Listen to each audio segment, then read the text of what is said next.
Yo, what's good, Knicks Nation? Welcome back for another show. Of course, we're going to do a doubleheader today. Come on, it's playoff time. We're just pumping out content like there's no tomorrow. And what better way than to host a Knicks versus Sixers Roundtable, second edition. Of course, we had JD, CK, CP, and myself on the first one. But we got a great panel tonight as well to break down what we saw in Game 1 and to get ready for Game 2. So with no further introduction, let's just bring out the panel. And we got a star-studded cast. We got the general manager of Knicks Film School, Andrew Claudio, with us tonight. We also got the host of Pod Strickland with us tonight as well, in Schwinny Poo. You can find him on Twitter as Schwinny Poo, Schwinn. And then we also got my guy, Jeff Johnson. You can find him over at Power After Hours, MSG Networks, and Bleacher Report. Let's get it popping, fellas. How are we feeling tonight? Whoever wants to answer first on how they're feeling. I mean, we should probably all be feeling great after a Game 1 win, right? Everybody all at once. We're doing great. Absolutely. We're doing awesome. We are. I think I might be entitled to compensation after that fourth quarter, but I'm feeling great. I feel like I would take more than 7 shots in a game. More than shots fired. Or in this case, not fired, Schmidt. Oh man, Tobias Harris shots fired first and early, but we're gonna save that later. And get that audio set up later. But guys, we had a great game last night. I mean, talk about a wave of emotions. And I just want to get you guys' thoughts. You know, Andrew, I want to start off with you. Just take me through. What were you experiencing from first quarter all the way to the end? Like, how are you breaking that game down? I mean, quite literally a roller coaster. First 5 minutes. Oh, is this Embiid worth the one we're going to get the rest of the series? To, oh, is this the Deuce McBride game and series that we're about to experience? To, is Joel Embiid now out for the series because he tried to beat Tracy McGrady? To, the third quarter and obviously the fourth quarter roller coasters that we saw. Look, this is the ebbs and flows of a playoff game, specifically one between two, in my mind, evenly matched teams. And, it was good to come away with a Game 1 W, especially with the health concerns of Embiid. You put Philly in a very desperate situation, and as a wise man once said, the vibes are now immaculate here in New York. Sure, give me your thoughts. What were you feeling throughout yesterday's game? Well, numb. For the most part. No, like it was an awesome game to watch, and especially, I'm sure for neutrals it was especially awesome. For fans of either the Knicks or the Sixers, probably a lot less just pure awesomeness. But I felt like incredibly proud of the team, and I don't know, like it's like, to me that game was like watching an awesome season of television where it was like 5 different episodes in one. There's so many things that happened in that game. There's so many swings. The Knicks go down 32-19, they come back, they take this lead, and you're like, okay, now we're on even footing. Then Embiid, I don't know what the hell happens there. Like, is hurt, maybe not as hurt. Apparently, told Nick Nurse today he's not hurt. I believe that when I see it. But then, like, the Knicks come out, and you're like, oh my God, they're going to blow them out in the third quarter. This is awesome. Then they don't. They actually do the opposite. And you're like, everything is terrible. I hate everything. And then the bench comes back in again and saves the day. And then, you just get massive plays from Mitch and from so many guys. Josh Hart, obviously, OG down the stretch, and it was just an incredible game. And I said this to somebody, I don't remember who the hell it was, maybe it might have been our Discord, but like the Knicks, even in these last couple, they made the playoffs in Tibbs' first year. They made the playoffs obviously last year, and those were great memories. There were great moments and all of that stuff. But like, they have not played a like classic type of like seesaw playoff game in that time. And you go back and you look at like the stuff you remember from when the Knicks were really good in the 90s. Like, yeah, obviously you remember they were really good, but there are these types of games you remember. And for like 20 years, we were robbed of this because the Knicks just were like, yeah, actually we're going to suck and we're not going to make the playoffs ever. And now, like, we're getting these opportunities because we're making the playoffs again consistently. We're like, and they owe this to us. They owe this to us as fans of like creating memories, like creating these things. Like, whether like I think the Knicks are going to win the series. Whether they win or lose the series, we're all going to remember this game. Like, we're all going to remember this game. And that was kind of like, I mean, definitely that was not my thinking during the game. During the game, I was like, could we go up 30? Could we just do that and be done with this? Obviously that did not happen. It was not realistic. But like, that was my main takeaway from all of it. I was just like, it's really awesome to be part of, I mean, what is so far the only memorable game of this entire weekend. Definitely the jockeying back and forth between, who was in the lead is that felt like a true playoff game. Jeff, what were your thoughts when you were watching the game yesterday? Were you like me, where at points you just want to throw something at the TV and break it, and then be like, "Wait a minute, am I going to actually finish watching this game? Because what if they come back?" Yeah, man. You know what? I was pretty calm. I was pretty calm for most of the game because I've seen this movie before with the Knicks the entire season. They get down by double digits, and it's almost like watching a Floyd Mayweather boxing match. Round one, he punts round one to figure out the style of his opponent and the pattern, and then round 2 through 12, you see a masterclass. And I thought that's what I was seeing throughout the game. I knew when they went down early, I was more concerned that Embiid's questionable looked like I'm feeling good, I'm feeling great, this is the best I've ever felt. Where his knee felt like it looked like he was 100%, no laboring, no nothing. So that's where I only had a major concern, because the calculus completely changed if he wasn't as hurt as everyone thought he was. But when they came back, when they started storming back, when they took the double-digit lead, I felt comfortable. The point in the game where my emotions just went on autopilot and they were just being controlled by forces I didn't even know is when Embiid hit that Tracy McGrady move off the backboard dunk and then crumples into a heap. I was so conflicted in that whole moment. First, when he hit the dunk, I threw my hands up and said, "All right, man." Literally like, "All right, this is peak Embiid. He must have got a sensu bean. He must have got some type of treatment. He's good." Then he crumples, and I'm like, not like this. I almost had my Evan Mobley moment where I hope that Embiid's injury doesn't throw off the Knicks and then they lose by 20 like some Cleveland teams might, because the lights might have been a little bit too bright, right? But I was genuinely upset because, one, I got mad love for Embiid. Two, I don't ever want to see a player get injured. Three, I love this game and I love the storylines, and for him to be fighting it and being a warrior through those injuries, and for it to go down like that, I just didn't want his story to end like that. I want the Knicks to win, and there was definitely parts of me in that game, that second half, where I said, "Why are you being so altruistic? Why are you being so empathetic? Now he's back, and now we have another 20-point swing," right? But it reminded me of some of the playoff injury history that we've seen throughout the time as Knicks fans. I remember Ewing going down. I remember other things happening, right? So I was just all over the place with it. Then when we got to the fourth quarter, I said they have to take this game. They have to take this game no matter what. I don't want upliftment. I don't want moral victories. I don't want any type of bright side. I want to reside where the sun is shining for the night after game one. I do not want to hear about the bright side. I want to be on the bright side. And partially because, well, really the main issue was if they won, Embiid would not play game 2. And then he can rest up for game 3 and 4. It's all about strategy. Now they're in a position where, and I know we'll talk about it later, but Embiid has to play for them to win. That's point blank period. We're going to get into a whole bunch of conversation, but he has to play for that Sixers team to win. So once they close it out in the fourth, and Josh Hart and those threes, you want to talk about conflict. He annoys me so much with those threes because I know they're going in. And I saw a tweet earlier where they said, Josh Hart is the greatest clutch shooter, the greatest shooter with time remaining off the clock in NBA history. And they put a highlight reel of all of those shots he's hit with 2 seconds left. And I'm like, that's not what we want, but it's what we need. So conflicted is probably the biggest, right.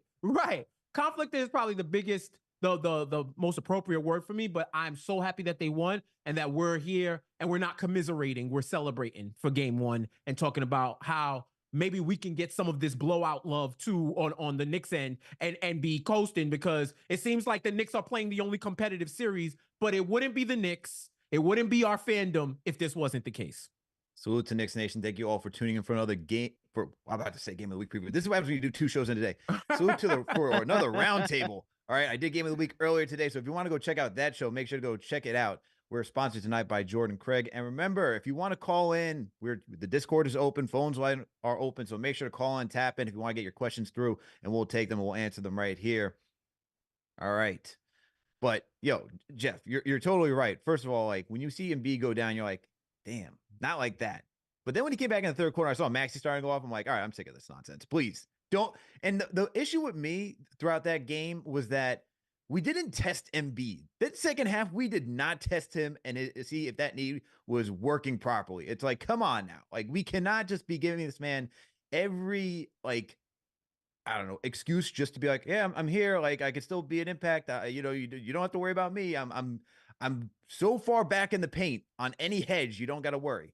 It's like, come on, guys. Can we drive? Can we just put up a shot? Can we see if this man really is confident enough to still be out there on the floor? I just wish we saw a little bit more of that.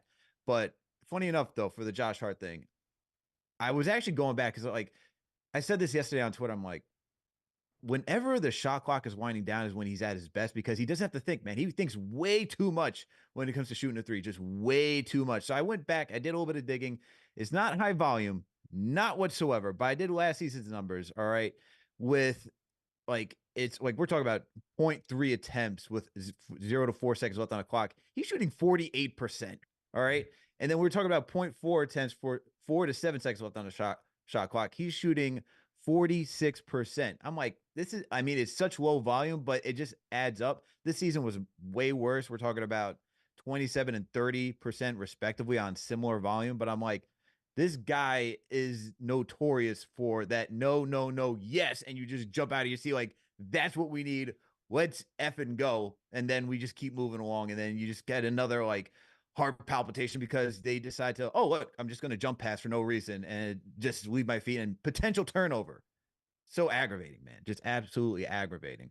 But what was the biggest surprise for you guys last night? Shwin, I'll start with you. What was the biggest surprise from last night's game? Yeah, I mean, I think just that Kyle Lowry continues to exist just to torment fans. Like that that wasn't actually that surprising. I was like fully expecting that. Every time he got an open three in the third quarter, I was like, yeah, well, might as well just start setting up the offensive set on on the other side of the floor. No, honestly, my biggest surprise from this game was probably just like how ineffective the starters were. I'm not that alarmed by it. It felt like, I guess if I were to put it this way, my biggest surprise would be that I felt like the starters were almost, I don't want to say shook. I don't think that's what they were, but they felt like very reserved and passive the way they were playing. They did not have the requisite energy. I thought they were walking the ball up the floor all the time. It looked like it took them forever to set up anything in the offensive in the half court. And then like on defense, they had a lot of miscommunications on like basic screen and roll or any ball screen stuff, be it, pick and rolls or dribble handoffs. That part was really, really frustrating for me, but that's also the type of stuff that like I would bet on them to clean up. Like those are things that are fixable and you would expect to be fixed. Just in the nature of like you're playing the same team over and over again. So I was definitely surprised by the starters. I mean, I was 100% surprised by how, like, if you told me Deuce McBride shot, 5 of 7 from 3, I'd have been like, yeah, I could see that. If you told me Bogdanovich scored 13 points on 12 shots, I'd be like, yeah, I could see that. If you told me Mitchell Robinson was going to come in and just fucking turn off Joel Embiid's water there. Family show, Sweet. Come on. Yeah, I know. If I was going to say, like, he just turned off Joel Embiid's water, I don't know. That was like, because the Mitch we had seen, and understandably so, to close the regular season, he was not fully there physically. You just was a step and a half slow, whatever. Like but you understood it. If I was appreciative, I was like, man, This guy's coming back from an injury that could have kept him out for the year. I'm just happy he's on the floor. But to see him put in the performance he did yesterday, to me, that is, I know he had some monster games against Cleveland last year, but you're talking about playing a guy like Joel Embiid, who, let's be honest, to start the game, he did not, like, Jeff touched on this. He didn't look like the guy I saw in the play-in game. He looked like Joel Embiid. He looked like the guy that we know he can be. And Mitch came in, and that changed like that. He changed the energy in the game. He changed what Embiid was comfortable doing. You could see that Embiid was just not comfortable going at him the way, like, Hartenstein's awesome. I think all of us love him, respect him, whatever. Maybe this is just a matchup for Mitch, but like, you could see the difference. He did not want to go at Mitch. He was not comfortable going at Mitch in a way that he was with Hartenstein. And, that in and of itself wasn't surprising, but the fact that he played 30 minutes and he looked damn good for those 30 minutes, like really damn good. All of them, even the closing minutes, when he's played, like he played the last 15 minutes and a half or something. He looked good. Like he looked really, really active. I don't know what he did over this past week. Please keep doing it. But that was like honestly the most surprising to me in a really positive way, because I was almost imagining like, hey, if Hartenstein can give us like 32 minutes, all we need to do is get Mitch to give us 16. I think he can do that. Probably he can play himself into that type of shape. And for him to deliver the performance he did, and it wasn't just the defense. I mean, he had how many offensive rebounds, putbacks, keeping plays alive. I mean, that tie up he had on Embiid in the fourth quarter.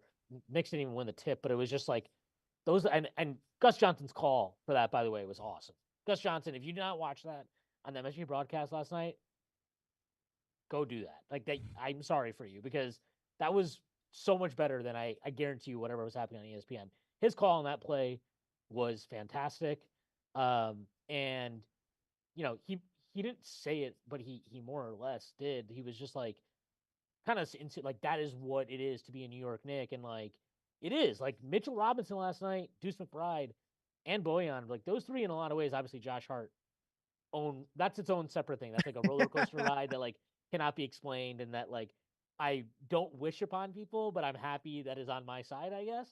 But like, dude, Mitchell Robinson, Deuce McBride, those two very specifically, they're both two kids the Knicks drafted 36th overall in their respective drafts, and they've developed. And obviously, look, like for me personally, I've talked about this openly. Like, it's important for me as a fan to have players that have been drafted and developed be part of the team. Like I feel like that's a necessary component for me as a fan to feel really connected to them.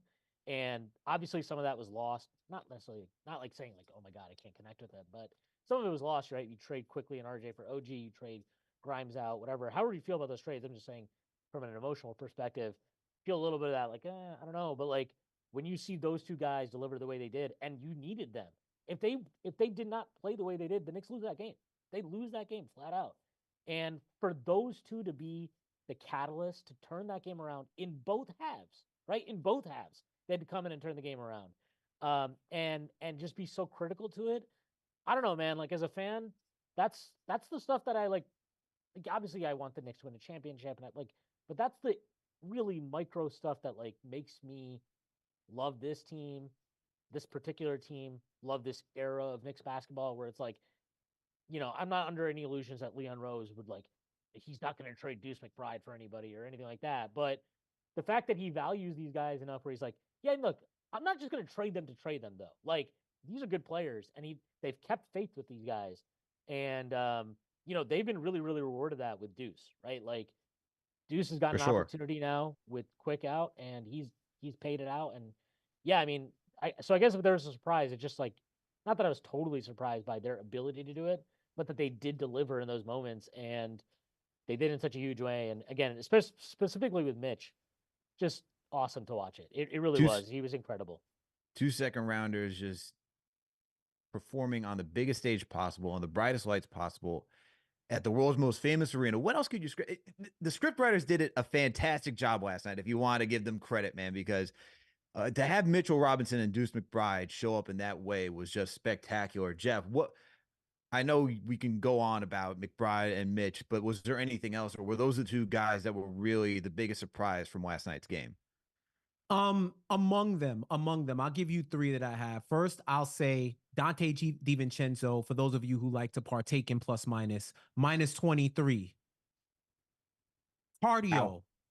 Big Ragu doing cardio in a playoff game. I've literally and figuratively paid for that bet.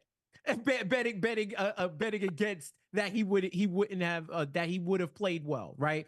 I don't know what happened. I'm gonna chalk it up to a bad game because this season he's played well. He's gotten up, he only got up 10 shots. He only got up 5 threes, which for me is a little jarring because he's been letting it fly. So I think he might have been a victim of the scheme that Nick Nurse put up where they were switching everything on the perimeter and he hasn't gotten those same type of open looks. And it just felt like he wasn't being as aggressive as he usually is on the offensive end. It could have been partially through what Philly was doing, and maybe it was something, maybe he was coming out with a different mindset. And sometimes we've seen it when he doesn't have it, right? So I was just shocked because I thought if anybody was going to get off, maybe to the tune of 25 plus points in this game, it would have been Dante DiVincenzo, right? So that did shock me. Him and Brunson going 11 of 36, shooting 30% from the field, like 20 under 30% from three, which was really Brunson that brought that weight down. That was kind of surprising. I'm surprised with all of that negative going against the Knicks that they won. Because if you told me all of that, I wouldn't have thought that they would win. Bench points 42-7. Given what we've seen of the bench over the last few weeks, or the lack thereof, KFTV already knows the vibes because they got one of their best drops ever due to a player. I'm not trying to get my feed cut because the big man is behind. Hey man, hey, So, he is producing tonight. Look, you know what happened last time. You know what happened last time. He who remains in the trunk, right? He Shall remain in the trunk. Who shall remain in the trunk, right? Bojan Bogdanovic had the look of a dude who was waiting for playoffs at MSG. He had that look. He's experienced. I equate it to the upperclassmen in the NCAA tournament who are crushing these other teams regardless of seed because they had more experience. They've been there before and they knew how to play the game. Bogey proved that. And even in his post-game comments where he said, you know, I don't look at it as starters and reserves where all people want to play. That sounds like somebody who's akin to being a starter, who's accustomed to being a starter. It's like, don't call me a bench player. I am Bojan Bogdanovic. I am not a bench player. You saw the swag. You saw he was dressed like Jason Statham in the post-game presser. Like, this dude is ready. He has that makeup of a dude who's ready to perform in MSG. Like, MSG was made for all of the playoff moments that he wanted to have. So 42-7 is among the biggest shock. I didn't realize how close the Knicks were in transition points per possession with Philly, given that Maxi's like the dude who played tag in school, and he was the fastest one, so you knew if you had to catch him, it wasn't going to happen. Like, the way this dude goes in transition, and he goes from basket to basket, I thought that they would have the advantage, and the Knicks had the advantage there. And finally, for me, I go back to it. Joel Embiid, bro, like, the T-Mac one where I said, okay, everybody's lying on these reports. Everybody's lying. They got the dude from the Twitter meme as the doctors telling us what's right and what's wrong, right? Like, I wasn't gonna believe another injury report. I halfway believe what the Knicks tell me. So I'm definitely not believing Nick Nurse because I feel like him and Tibbs are kindred spirits. So when I saw Embiid doing what he was doing, I said, okay, now we're probably gonna have to reevaluate what's going to happen in this series because his 70% looks like my 1,000%. But I think among everything, Dante probably surprised me the most. Well, hopefully Dante gets back into a groove because we're going to need this 3-point shooting. We can't, as we saw, it was the bench. I mean, we had critical shots from OG, Josh Hart, McBride. Those guys were knocking down threes as well as Bogey, but we really need Dante to knock down those threes because we saw the 3-2 zone that they deployed yesterday, and it caused a little bit of mayhem. But Andrew, outside of just schemes and stuff that Nick Nurse will draw up, how confident are you for the Knicks winning game 2? And are you even more confident that this team will win the series now based on yesterday's performance? Listen, this is the $1 million question with this series, and it's how healthy is Joel Embiid. I went into this series confident that the team with home court would come away with the series victory, but with the projection that if he regains MVP form, that'll be a little bit more difficult. That 1-5 pick and roll that Embiid and Maxey were running, especially in that third quarter, they were just getting buckets consistently. I liked what the Knicks went to in the late third and then the fourth quarter, with not just like Deuce and Mitch doing better jobs on both Embiid and Maxey, but as a result, when OG Anunoby's on the floor, being able to use him as a free safety to help off and hedge and recover. Pick a shooter for Philly. Nick Batum had his one-hit wonder in the play-in. He makes 1-3 and is not heard of. Kelly Oubre has some Isaac Okoro vibes from last year's playoffs, where the Knicks could kind of just help off of him the entire series, and the other team's quote unquote Brunson stopper is someone that we can treat like they treat Josh Hart. So there's that aspect. Buddy Hield just like doesn't shoot, even though he's one of the greatest shooters in the league at the moment. And if you ask Sixer fans, they're pretty frustrated by him. This is a guy that, got him up at will when he was both in Sacramento and in Indiana, and just is the king of the pump fake, apparently. And the last one being Tobias Harris, Long Island zone. Look, we went through the Strong Island. Strong Island. We went through the Alfred Payton, the Kemba Walker, and obviously this year, I'll say it, the Alec Burks experience. Whoa, CP's listening, man.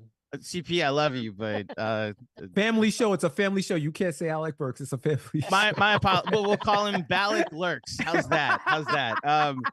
Look, we went through the experience of pariahs that you just couldn't wait to get off the floor, and Philly, for some reason, like I don't think I've seen as bad a missed three this season than the one that Tobias Harris missed in the second quarter, where it's one thing to like brick completely. It's the one thing to shoot from the shoot from the elbow, and then it still like misses the rim completely and hits the other side of the backboard. This is Philly supporting cast at the moment. God bless Kyle Lowry for still finding a way to be impactful, but there are people to help off of, and this isn't the Miami Heat where their role players are going to suddenly regain, championship form like last year. At least I don't think they're going to.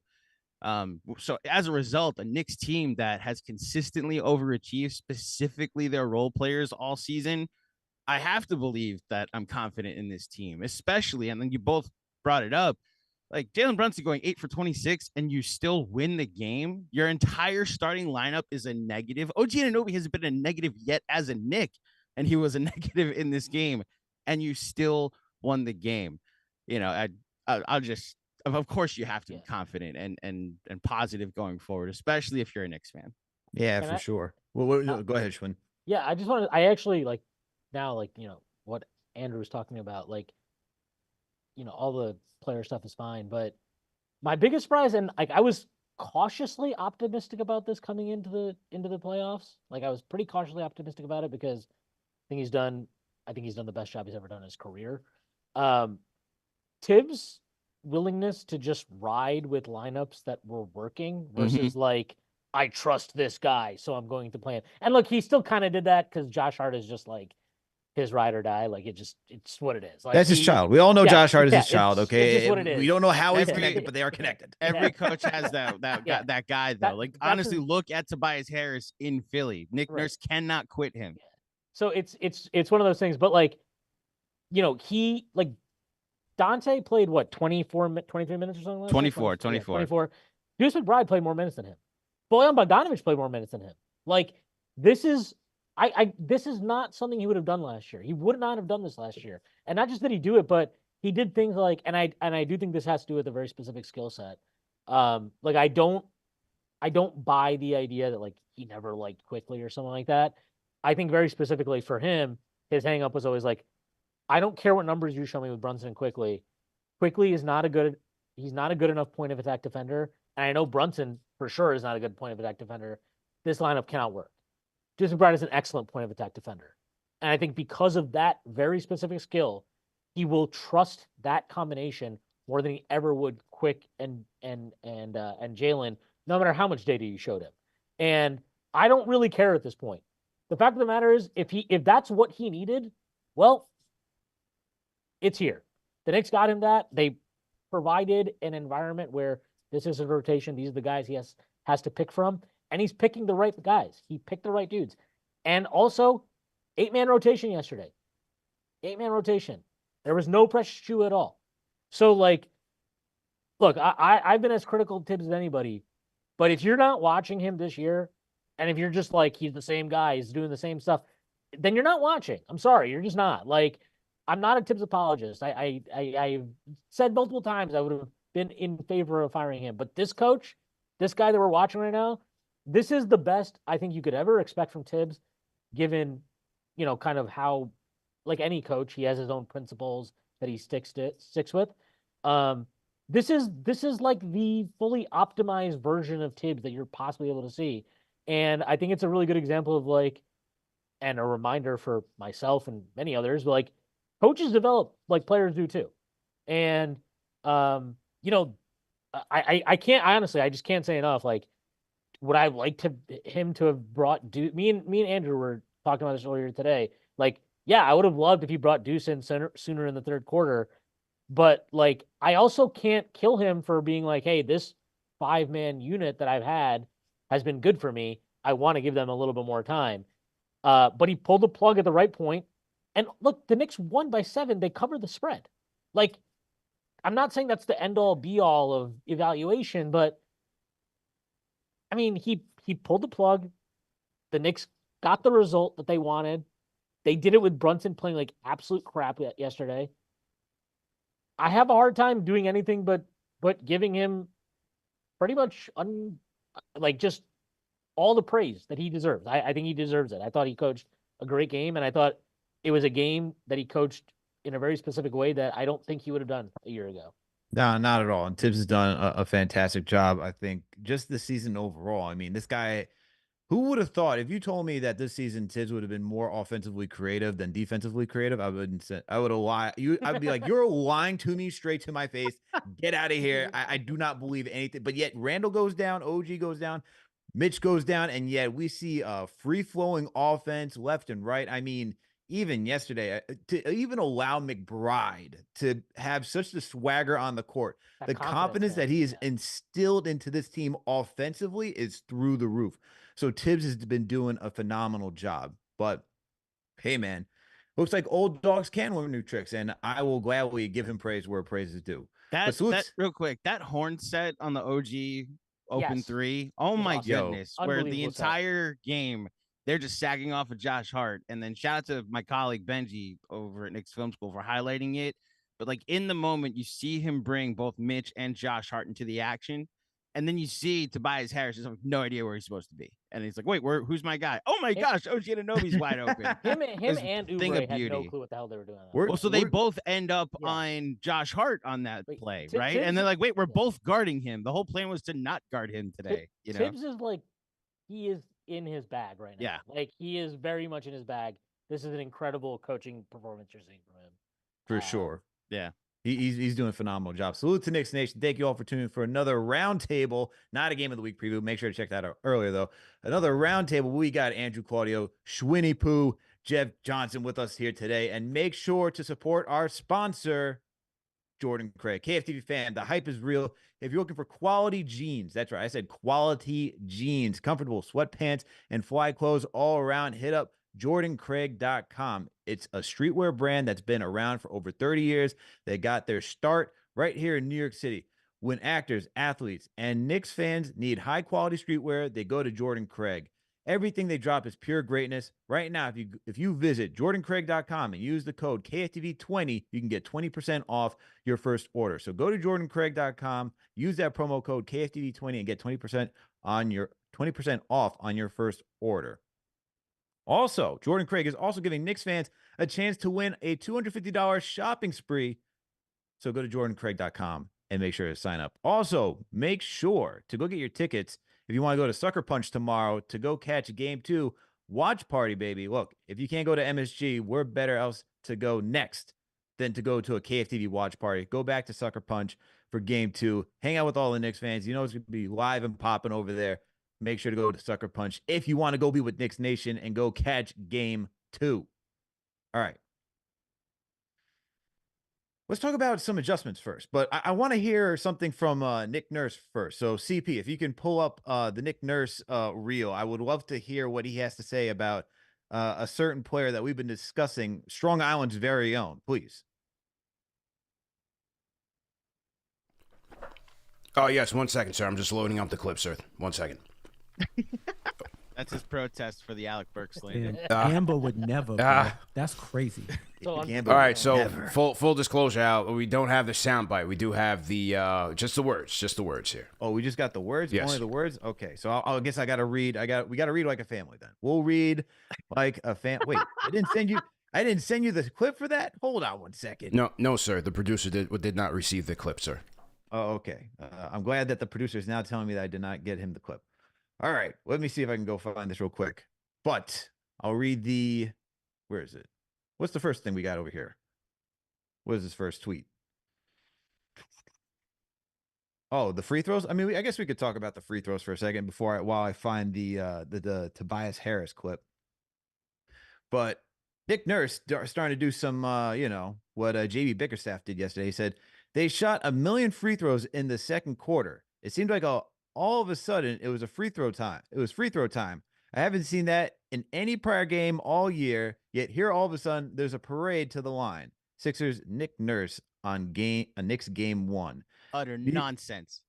You coaches put Joel Embiid. Embiid. Joe, thank you, Schwinn. You coached Joel Embiid, and you're telling me that the Knicks got the free throw advantage.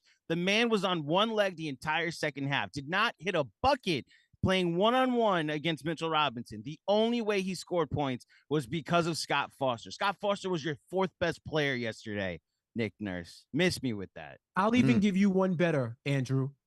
Maybe if you weren't watching the playoffs before the game, maybe your team would have won. Yeah. Maybe was Cavs Magic that enthralling that you could watch free throw disparities? Why are you scouting teams? Your head should have been in New York, not in Cleveland. Like let's come on, man. Y'all shot 6 less free throws, and Embiid is still on the line right now. Dude, Come on now. the fact that we have to argue about free throws when you guys have just said they have Joel Embiid, this is just ridiculous. I mean, can we also, be honest that the Sixers were just, I don't know, hacking everybody like left and right, like bro. Just, to me, it's like I actually like we all watched the game yesterday, but at no point in that game was I like, wow, this officiating is absurd. Like, yeah, I mean, in the moment you're like, oh my God, Scott Foster, you're corrupt. But like, when you're I rewatched the game today, I didn't really feel like anything was that bad. And if anything, like the Knicks should be aggrieved because they had to waste challenges on 2 calls that I thought were pretty obvious. It was the 2 challenges. Yeah. Is my only frustration with the officiating yesterday. Yeah, it was pretty obvious. And like, you can sit here and gripe about anything if you want, but like a 6 free throw disparity when you're on the road, I'm sorry. Like, first of all, it's not even just fair to say a 6 free throw disparity because the Knicks also took 10 more shots than them. Like, so yeah, you might get more free throws because you are taking more shots. You know why? Because your team can't box out and they won't get rebounds and they're not athletic. Like, I don't know what else to tell you. Like, I think, look, I get what Nick Nurse is doing. As a coach, it's a thing that you should probably do. And it doesn't cost you anything, right? It doesn't cost him anything to say that. If it works the way he hopes it works, he'll get a better whistle next game. If it doesn't work, what did he lose, right? He lost nothing. I get what he's doing. But anybody that's latching onto this is like, see, I thought this, like, any Sixers fans, like, he gets it. I saw the same thing. You don't know what you're watching. Like, I'm sorry. This was not some disastrous officiating performance either way. And quite honestly, for a road game, Sixers got a fine whistle. Like, I don't know. Look, at the end of the day, it was 28. The Knicks got 28 free throw attempts, and the Sixers got 22. This wasn't some abomination like we've seen in the past where it was like Miami or anybody else. I can't even remember. I forget the one. What was it? Was it the Spurs that had like 30 some odd to like the Knicks that game? And four of the Knicks free throws were like they were intentional fouls, right? The one on Mitch and the one on Hart at the very end of the game, which didn't matter, right? Like, so really, you're talking about a 2 free throw disparity here in terms of like fouls that occur in the course of a game. I'm sorry, like Nick Nurse, just enough. Go away. I'm sick Well, of you. Well done, w- Schwinn. w- Family show. we're not done with Nick Nurse yet because we're Go going to talk away. about the adjustment. Exactly done what I with was Nick Nurse thinking in yet. my Yeah. head.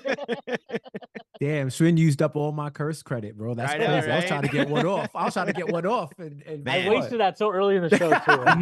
You wasted Yeah. our curse challenges, And we're bro. done. Damn. And we're done. Yeah.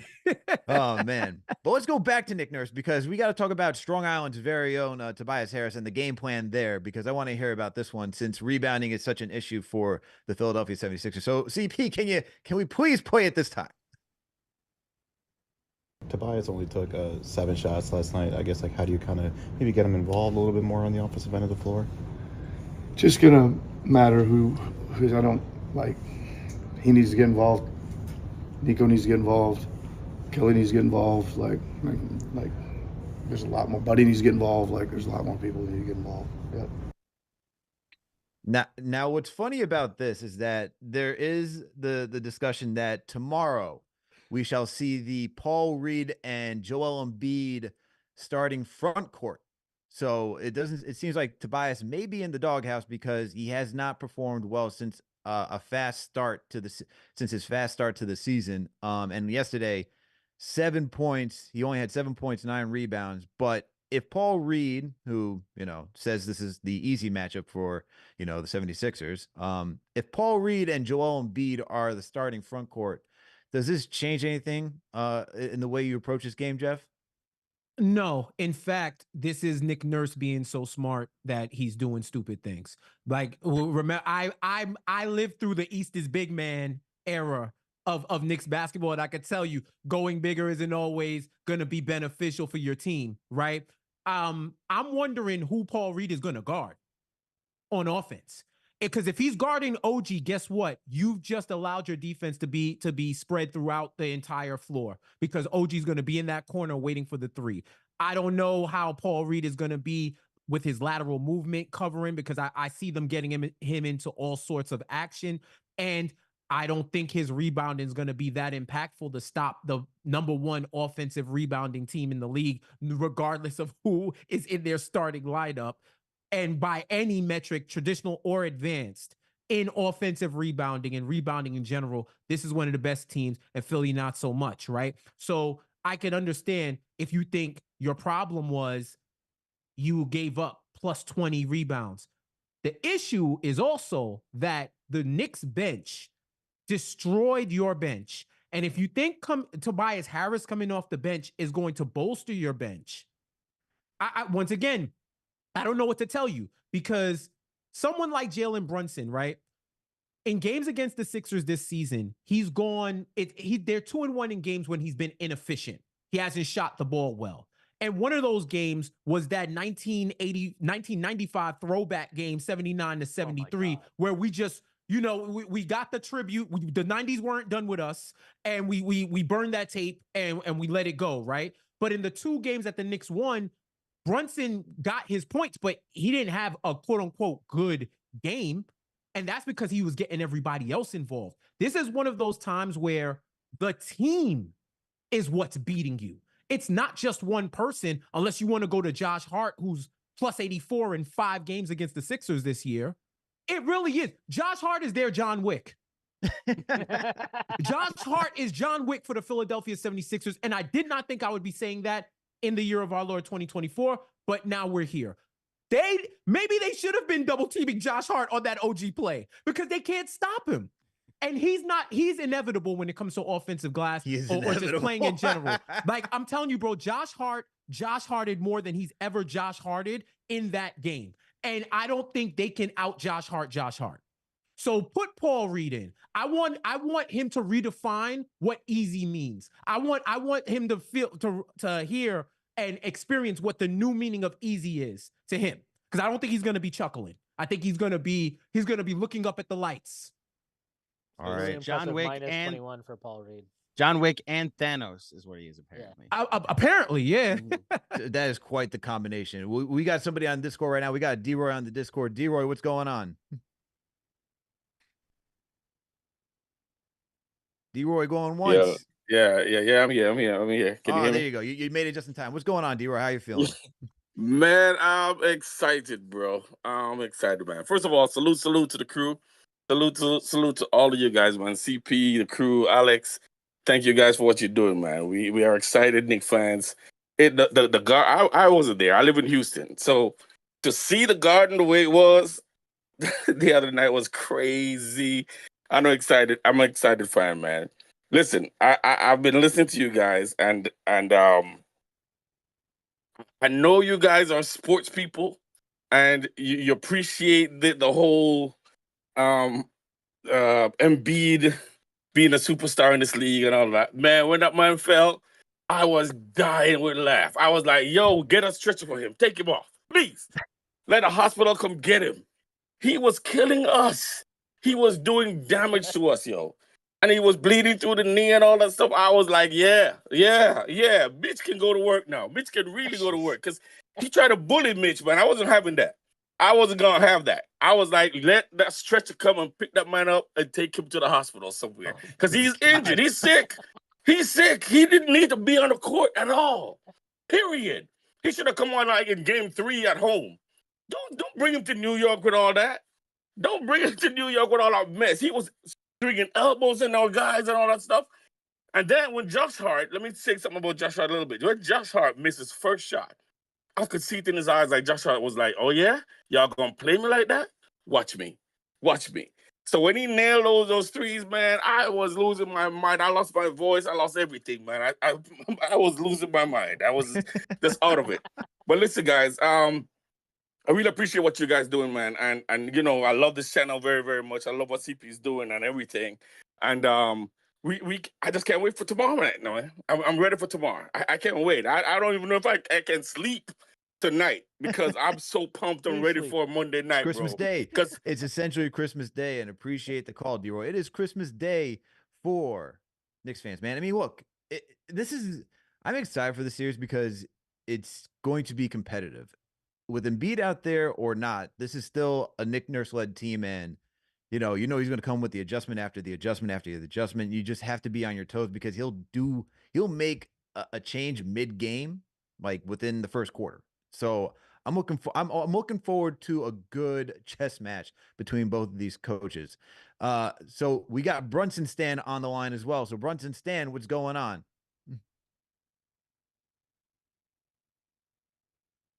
Brunson Stan, you there? Going once. Going twice. Man, Brunson Stan just fumbling the ball. So reset the Discord, my man. Reset the Discord. Hop back in, and we'll take your call. Let's get back to the roundtable before we take another call. Andrew, what are you expecting for game 2 tomorrow? Like, what do you expect? Like, if you're outside of just, adjustments that were for whatever Philly wants to do tomorrow, whether it's starting Paul Reed or Harrison there, is there anything that you want Tom Thibodeau to change that you saw from game 1? So Schwinn alluded to it earlier. We were talking earlier this morning about just like how the game went, and we were chatting about we were in the DMs. That's what the kids say. And we were just adjustments that potentially could happen. How did Tibbs coach yesterday? I thought he honestly did a fine job, specifically as Schwinn alluded to the finding a thing that works. And he's honestly done this all season. That the moment he realizes something works, he's just like, I'm just keep hitting this button. I want more ice cream. Like that's what I'm gonna do. We keep hitting this button. And him riding that lineup in the who knew that a lineup with Bojan Bogdanovic was gonna be the thing that we're like, yes, keep playing this for the majority of the majority of the second quarter. I like the matchup, not necessarily as a Maxi stopper, but as a Maxi slower downer of Deuce McBride. I'd like to see him in the game sooner. I'm not there yet with a switch to the lineup, the starting 5. I actually think it is telling that that's the conversation coming out of Philly at the moment, that they're already thinking about making the first adjustment. If you remember last year, the Knicks dictated that that's completely other way, the Cleveland series. Okay, because they had a great lineup, their core 4 with the 4 main guys and Isaac Okoro. And then by game 2, Karis LeVert is in the starting lineup. And I know Okoro got hurt, but they largely looked at it as we need to make the first adjustment. And while they won game 2, you file in the back of your mind, oh, we already forced them to change some things. And if Nick Nurse is already spooked by Josh Hart in the rebounding battle, that you're going to go to a 2 center lineup in the year of our Lord 2024 because you're not able to keep the Knicks off of the glass, then you've already got the advantage. So if they go to that lineup, I think the Knicks will just use more motion. Josh Hart in transition becomes even more of a weapon. And look, as far as some other small lineups, like we're giving Josh Hart some praise here, and I've largely had to defend him. It feels like because he hasn't been the greatest of shooters, but look, he played 42 minutes last night, and there is like a 3, 4, 5, 6 minute stretch if you want to. That if you want to cut that down a little bit and go to more shooting in that spot, you can. But you'll put OG at the 4, maybe go to the Boyan at the 4, OG at the 3, maybe go to your 3-guard lineup with DiVincenzo at the 3 next to Deuce and Brunson, just to see what it looks like and see if that's an offensive lineup that you could, build a lead better. I do like that Josh Hart specifically exploits a weakness of Philly, though, to force them to make that adjustment. And look, if he's going to hit threes, then, I mean, the game over at that point. So he's Michael Jordan. So. Right, like he's because He's all Michael the good Jordan. things. The one thing you put on him is that his inability to shoot. Once he starts hitting threes, then it's like, oh, so you're like a borderline all-star then, Josh Hart. So some lineup maneuvers, getting Deuce in the game quicker, and maybe getting out and running a little bit, especially if Philly's really gonna go to this 2 big lineup. I think it actually is a recipe for success for the Knicks. The small ball lineup would be definitely interesting if you talk about Dante at the 3. I mean, that'd just be good 3-point shooting at that point, right? But I just wonder, like, will Tibbs go with McBride? Because if you want to slow down Maxey, like, McBride was like the best alternative that you have. And so do you just leave him coming off the bench? Do you think there ever is a chance where we see McBride in that starting rotation, or you just leave him with the second unit and just say, hey, we're just going to bring you in much earlier if Dante's not cooking? I personally am okay with Dante. Look, it was one game. That Villanova lineup has been outstanding this season. Dante has been, a revelation, one of the greatest 3-point shooters, not just in Knicks history, but like one of the 15 best 3-point shooting seasons in NBA history. It's one game. I'm not making the switch that quick. There is something to a punch off the bench. We fell in love with Emmanuel quickly for the 6-man role that he played. It's just like the real smoke I had for Tibbs yesterday was he called a timeout when the Sixers went up 6 and did not make a substitution on the other side of that timeout. And then three more minutes went by, and then he brought all the subs in. It was like, all right, that 3-minute stretch could prove to be costly, but he read the game. The game told him what to do. He went with the correct rotation down the stretch, which was good. It's nothing you need to do necessarily just yet. In fact, I don't know how you guys feel, but like OG on Maxey, I like that OG is really good at navigating screens, and I don't necessarily think Maxey like burned him yesterday, but I'd actually put DiVincenzo on him at the point of attack, and then you just have like Anunoby as a free safety, and he can help off Paul Reed, he can help off of Tobias Harris, he can help off Kelly Oubre, and I think that's the way you do it. Just have this second line of defense coming from other directions as, again, one of the better help defenders in the sport. Schwinn, is that what you want to see? You want to see OG in the front court instead of being on Maxey? Yeah, like I think there's a difference between being good at navigating screens when you're defending. Like, they're different guards, different players, different wings, whatever. They use screens differently. Like, I don't love OG on a guy as fast as Maxey. I don't think that's like where he's excellent. Can he do it? Like, I don't mind throwing him on Maxey as like, hey, just a change of pace, throw him a different look. But I don't like that being his primary assignment. And actually, I think the last time we played them, that was not his primary assignment. I'm pretty sure DiVincenzo was on Maxey in that game. I personally I like DiVincenzo a lot. Obviously he's been a phenomenal player for the Knicks this year. Great contract, all that stuff is true. I just look at this. This to me is a Deuce series. Like Deuce is made for this matchup. He's been excellent against Philly throughout this year. Whatever. Like sometimes guys just have a team's number, and like Josh Hart, as Josh Hart is to Cleveland, maybe Deuce is to Philly. Like he just matches up well against them, and they don't. I don't know. Like I just like, yeah, he's giving up size to somebody like Kelly Oubre. Does that matter? Do you care? Like I don't care.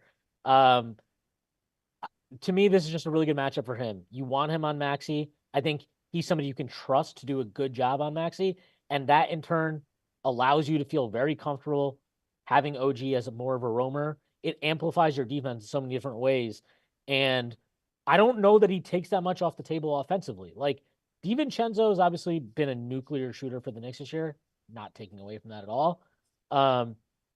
But Deuce has been pretty good.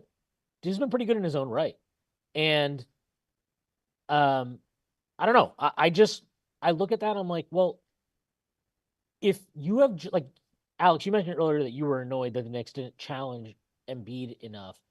I actually think some of that was them making poor decisions as players, and I also think some of that was like how Nick Nurse had them covering pick and rolls. Like with Josh Hart on the floor, they basically were like, okay, anytime the center goes up to screen, Josh Hart's man will go with the center, and then Embiid will defend Josh Hart, but actually just stand at the rim.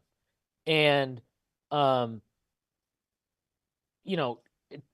going with that, like, I wonder if you put Deuce in, and if Dante's not like some effective mid-range scorer, that's like not really his thing at all. How much are you really losing there? Like, because they're clearly the game plan is to run Dante off the line, right? That is clearly their game plan. And yeah, could he have got off a couple more threes yesterday that he passed up on? Yeah, sure, 100%. But if they're going to run him off the line, then at that point, like, is there a material difference between what him and Deuce do in those situations? And as we saw yesterday, like Deuce's release is insane, man. Like that release, he got off some tight window shots on good contests and drained them. And this has been a thing with him this entire season. He can get off shots really quickly, which makes him a super effective spot-up shooter on top of the fact that he makes them at a high clip. So when I think about all that, like I'm with Andrew. I'm not interested in like change the starting lineup, but like Andrew, it's more about like, hey, we saw what happened in game one. If things are going a certain way, just be quicker to make those adjustments. That's really all it is. And I got to say, I forgot who was talking about Bogey earlier. I think it was Jeff who mentioned how like he looked like he was made for the moment. And I loved, dude, I agree with you, Jeff. Like I thought his post game yesterday was awesome. It felt like such a like 35-year-old grizzled veteran type of interview. But like what I really liked about it and kind of what you saw yesterday is that when Bogey is good, right? And he's talked about this. A lot of people have talked about this since he got traded from Detroit. This is a guy who's been accustomed to being a starter for like the last 7, 8, however many years. And the last one and a half of them, he's been starting on a totally unserious joke of a team where he doesn't need to do the small details. He doesn't need to like make the extra rotation. He doesn't need to pass the ball to the open shooter because who cares? The open shooter is probably like, James Wiseman. Like he doesn't matter to him. Like those things don't matter. Coming to that situation and then coming to the Knicks, and not only are you coming to a team that's like, hey, we've got serious ambitions this year. We're trying to hopefully make conference finals. And not just that, now you're not starting. That's a big adjustment. And I think in that last stretch of the regular season, we were starting to see him make that adjustment. He had some of his best games during that stretch. That Milwaukee game, he was awesome in that game. And if this guy is now like adjusted to his role and bought in, all these guys have talked about it on this team. I think Josh Hart has said this multiple times, but like Brunson is the guy you expect to show up every night, but you don't know who else is going to show up every night, which is a gift and a curse. It's up to Tibbs to make that a gift. And he did that in this game against Philly in game one. He picked the right guys. He picked the right lineups in the right moments for the right stretches. That's tough, but it's also the team that he has at his disposal. And Bojan being good just adds another dimension that like you didn't have. That type of scoring ability, and honestly, that type of just like, he didn't care. Like he came in and was not overawed by the moment. You could see for the first 2.5 quarters, I love Josh Hart. For the first 2.5 quarters, Josh Hart did not want the ball. He did not want to touch the ball. When he got the ball, he just wanted to give it up to somebody. He didn't look at the hoop. And Bojan came in. He like that three he hit was insane. It was a terrible shot. He banks it in, but like sometimes you need that guy to just come in and be like, I don't care. The moment is not too big for me. I'm ready to take these shots. And he went 4 of 12 yesterday for 13 points. It's not like some incredible box score production.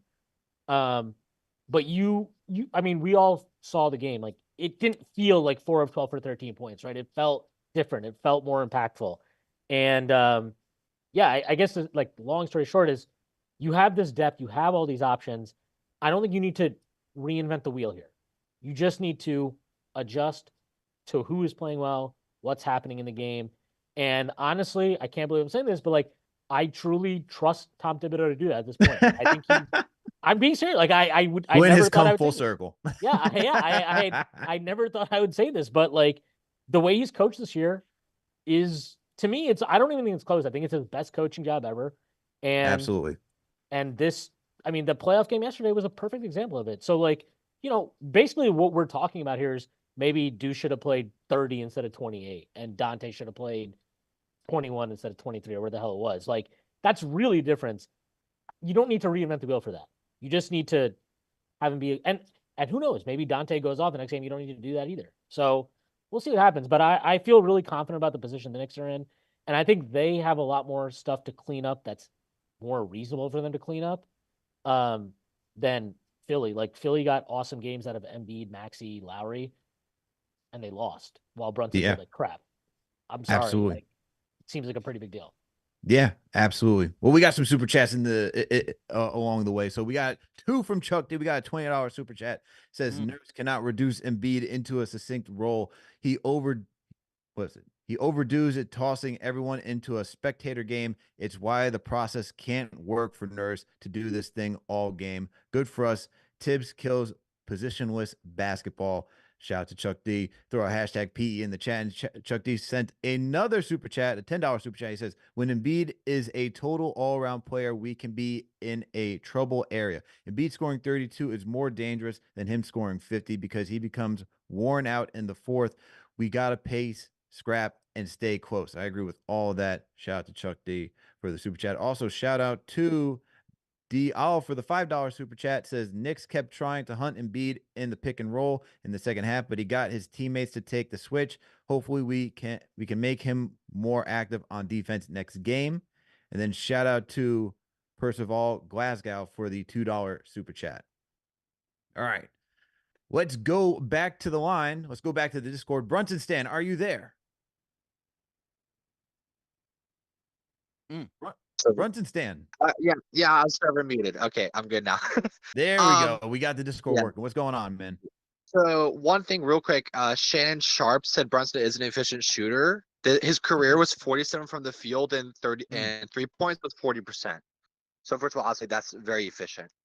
And second of all, I think McBride, depending on game 2 how this goes, I know you don't want to break up the starting lineup because of chemistry and and whatnot, but he was really good game 1, and depending on game 2, I think he should be considered for a starting lineup because he was really good at Maxey.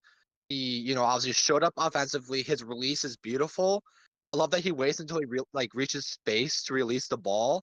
I just love that from McBride. So I think depending on the game 2, McBride should seriously be considered for starting lineup because I think, he's just great defense and offense wise, honestly. Yeah, for sure. And look, to say that Brunson is not efficient, talk about the worst take by Unk, I should say. Come on, man. Yeah. Just watch a game, dude. I have to say Brunson's not an efficient player. It's just insane. Yeah, he used this one game and didn't look at his whole career for or at least this the regular season. Like you're just absolutely cherry picking stats. That's just really drove me up a wall when I heard him do that. But yeah, no, I think depending on this game, I love Dante, but I think depending on how this game goes, Dante should be considered for starting lineup. Brunson will play better, and that should scare Philly because if Brunson plays better, they're pretty much screwed. And we have a better bench than Philly too, because Philly's extremely top heavy. They don't have a good bench like we do. So I think this should be an easy series for the Knicks in 4. I really do believe that, honestly. Wow. Brunson Stan saying Knicks in 4. This should be an easy series, and appreciate the call, Brunson Stan. Wow, Knicks in 4. I don't see it necessarily being an easy series. I see it still being a battle, but I said Knicks in 6 that they're going to take this. But it all comes back down to the health of Joel Embiid, and let's see if he can do it. Jeff, do you think this is going to be a Knicks in 4 series? My heart wants that. My heart yearns for My it. heart would like that too. My mind, My and mind is telling me sports book no. said Knicks in 6, right? Just from what Brunson Stan said, I respectfully disagree because I think Dante has earned to prove that he can't be in the starting lineup to take him out. Because once you start adjusting for the sake of adjustment's sake, you play right into the hands of your opponents. This is the playoffs. They have to force you to make an adjustment. And by winning game 1, they've bought themselves, the Knicks have, more time to stick with their original game plan and make the tweaks. Tibbs says the game tells you what to do. He got to listen to the game. He got to listen like Orton's voices in his head, right? He got to listen to them intently and make the adjustments. I think Dante, he's played better against the 76ers, and I've seen him bust the 76ers, you know what, right? Like I've seen it happen. So I'd give him that opportunity again. I'd probably like to see a little bit more off-ball movement. I am team test Joel Embiid. I'm all the way team test Joel Embiid. Do everything you can to get him involved in some action, because I think the adjustment that the Sixers are going to make is that they are going to hide Embiid. And I know that's crazy to say that with a 7-1-7-2 dude, but I saw it in the play-in. I saw it in the fourth quarter of the game. He's not trying to get active on the perimeter guarding. He's not peak Embiid where he can be mobile around the perimeter, hedge hard on pick and rolls and disrupt.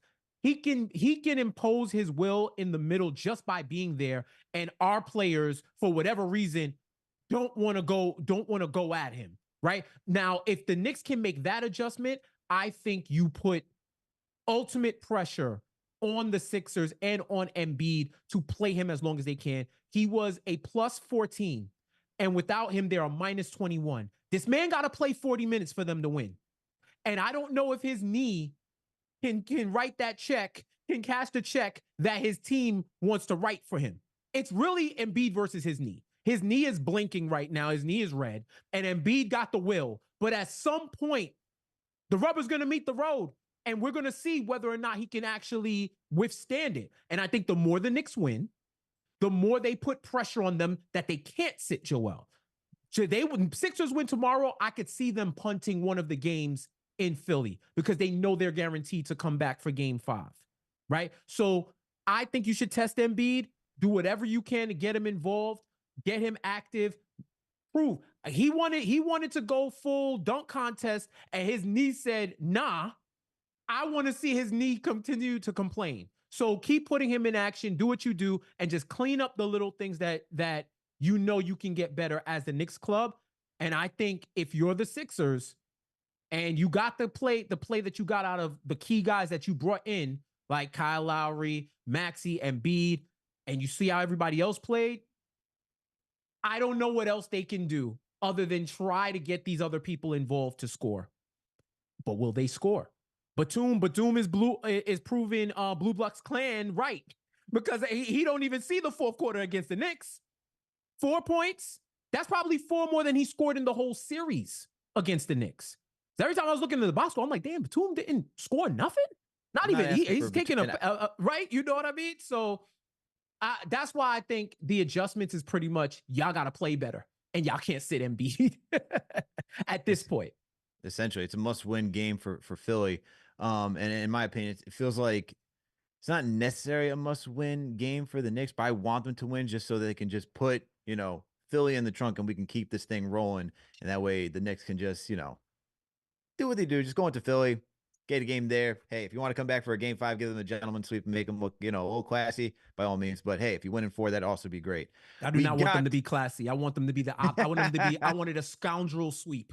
I want a scoundrel sweep. I do not want a gentleman sweep. I would like them to be ungentlemanly as possible. No, there you go. No etiquette whatsoever. Go into the house unannounced. Just take all the food and walk out. Shoes on the whole way. Go into your fridge unannounced, brumman style. What did Rick James do to that couch? That's what I was a family show. Rick James on the couch is what I was thinking. Dug his feet in. Family show. Yeah. It's a family show. Hey, we got JD Sports Talk in the chat. He says, my guy Claudio is on a high right now. Mets got him cheesing. Oh, nah. Little bit. Claudio's is in a happy place right now. Listen, we're just going to ignore any games that happened today. Baseball did not take place. But yes, for the previous 15 games, I was very happy with the baseball that has taken place. Oh, we got another call in through the Discord. We got Inzane on the Discord. Inzane, if you're there, unmute your mic. Let's hear what you got to say. Hey. Yo, Inzane, what's happening? Yo, first up, salute to the chat. Salute to KnicksFanTV. I've been watching for forever. Long time lurker, first time caller. All right, there we go. Now, start off on a sketchy foot. I like it. But yo, so I want to bring up, like, Jalen had a bad game. We all want to say he had a bad game, right? But I honestly think it was his worst game I've seen this entire year. I mean, like, I never saw him fall down as many times as I did last night, just by running up and down the court. I mean, I heard things where he was like, people were saying that he was under the weather or whatever. I mean, does that cause any concern for y'all? Is my question. I'm sorry. Repeat that. Hold on. Repeat that one more time. You cut it. You cut out my earpiece. He said, "Is it a concern for us? Just the Brunson performance. That there was the Brunson a report performance? that he was under the weather." And look, I did a little bit of homework this morning, and I went and rewatched all 26 of his shots that he took. This is a guy that is from 3 feet to the 3-point line this year is anywhere from 51% to 43% from the field. And he shot 5 of 18 on those types of shots. There was some good defense that was played. Shout out to Kelly Oubre. I thought actually did a pretty good job. Has done a good job on Brunson all season, to be honest. Actually, Maxey kind of held his own to an extent. Got 2 blocks on him. But there's also like some bunnies that he normally makes that we're accustomed to him making in the paint. And look, like of those 18 shots I'm talking about, they're almost like none of them were long twos. There's that one baseline two that he missed to start the game. But these are those 12 footers that we've seen him make all season that just weren't falling. And as much as Philly has given him problems, Jalen Brunson has shot under 32% from the field 11 times this year, 3 of which were against the Sixers. I do think that this is just not a thing that he normally does. And look, if he hits 4 of the bunnies that we're used to him hitting, we're talking about an inefficient 30 on 26 shots. And we probably live with that because the Knicks would have won by double digits. I'm not as concerned with Brunson. I do think he's going to have to work for his points. I will say that. I'm just not as concerned as like, this might be the Brunson we get for the series. Nah, I'm not. I don't believe that either. I think he'll be fine in the back. Look, he doesn't have bad back games. He was getting to his spots, a few mishaps here and there, but you got to also give kudos to Kelly Oubre. He was doing a good job. I mean, they threw who was it, Batum out there. They deployed a lot of different players at Brunson, and they were doing a good job just defending him. So Brunson, I'm confident he'll be back into his groove next game. We got Keno on. Hold on. Keno does it first on the Discord. Keno, what's going on? Hey, what's going on? Y'all can hear me? Yes, sir. What's going on, man? What do you got? What do you got to say tonight? First of all, usual like, share, subscribe, salute to the sponsors. Absolutely. Hit that I thumbs up think button for your people are boys. kind of overreacting about trying to start Deuce and start Mitch. There's no need to make any adjustments right now. Worst case scenario, if Dante isn't doing what he's supposed to do, you yank him, right? So, like this, you get the quick hook, right? It's the playoffs, right? You don't have the opportunity to go into the second, third quarter to figure out what he's got going on. You just pull him, right? Same thing with people talking about starting Mitch over Hart. Honestly, if we look at it, I think Hart played 15 minutes yesterday while Mitch played 30. And I would rather have Mitch come in middle of the first quarter when Embiid is gassed to beat them up some more and just dominate them and break their will. So I think people need to kind of relax on the takes about changing the lineups. Let them play. The last point, Knicks in 4, because like I just said, Embiid is out there on one leg. I think Jeff, you just said it. They're hiding him. He's hiding on defense. On offense, he can't move. He's standing out being a perimeter shooter, spot up shooter. This series is over. And yeah, I didn't necessarily want to see him get hurt, but at the same time, we're talking about Embiid, and that's exactly what he does. He's always hurt. He never finishes the season. So that's all I wanted to say. See y'all tomorrow. All right, appreciate you, Keno, for calling in. He says, no changes. Don't make any changes to the lineup. Test Embiid, all right? Embiid is playing hurt. That's what you like to hear, man. That's how we hear. And thank you for being the closer, Keno. We appreciate you for being the closer. And thank you all for tuning in for another Roundtable edition of KFTV, man. And this was a great show. Shout out to Schwinny Poo. Shout out to Jeff Johnson. Shout out to Andrew Claudio. Guys, please let the listeners know where they can find you. So I'm going to start with Andrew. Let the listeners know where they can find you and if you got anything up and coming. So you can find me on Twitter or X, whatever it's called. I call it Twitter because Mama called it Twitter. You can find all our stuff at Knicks Film School. You can find our YouTube channel, our Twitter account, or Instagram, you name it. Obviously, John Macri's newsletter.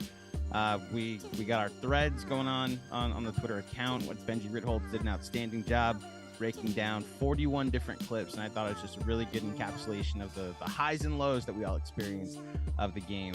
We've got playoff merch going on, if I can promote that a little bit. We've got regular merch going on, if I can promote that. But yeah, all the fine folks at Knicks Film School, I think we do an outstanding job. We'll be covering the game as extensively as we possibly can. So check us out if you'd like to.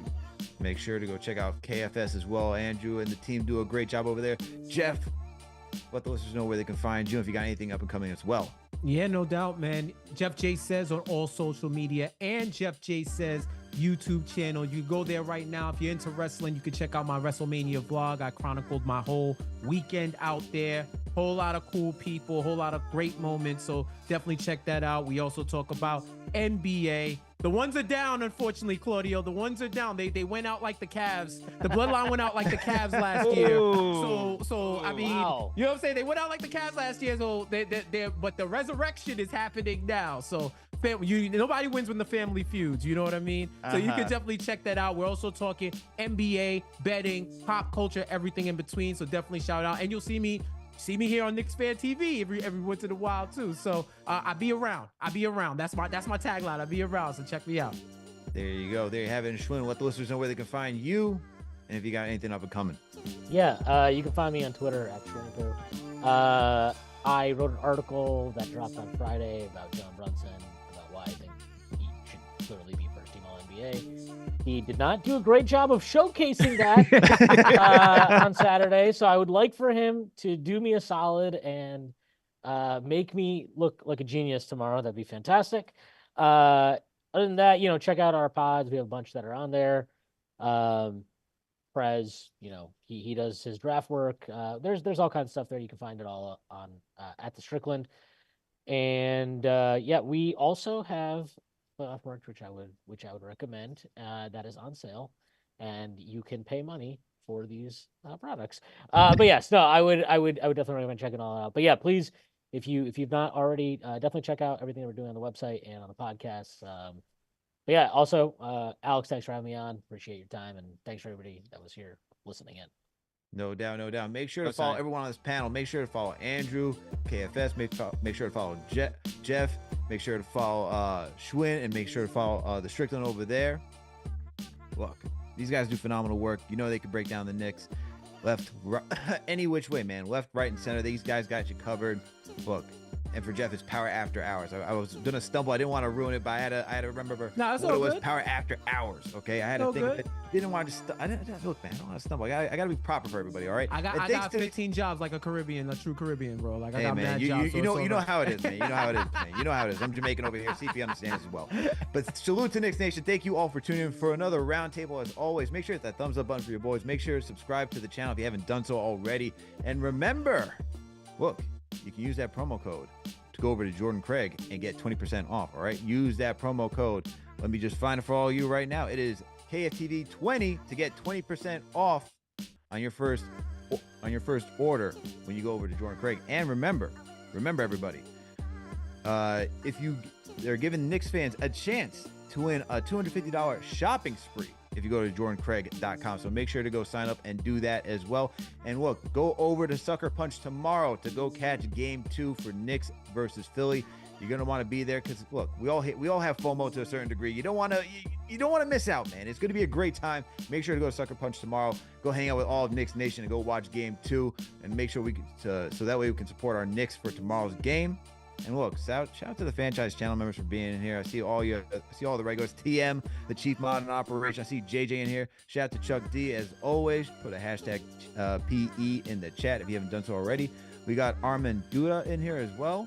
Son from Brooklyn, shout out to you. Will Rose, Too Lifted. Shout out to all you for tuning in for another show. Jay from Puerto Rico, shout out to you as well. E. Gibson, we appreciate all you guys for supporting the channel and everybody else. And salute to Knicks Nation once again for just tapping in for another show.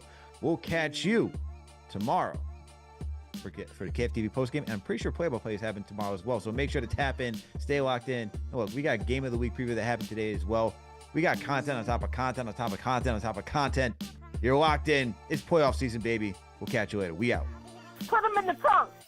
Put him in the what? Put him in the trunk.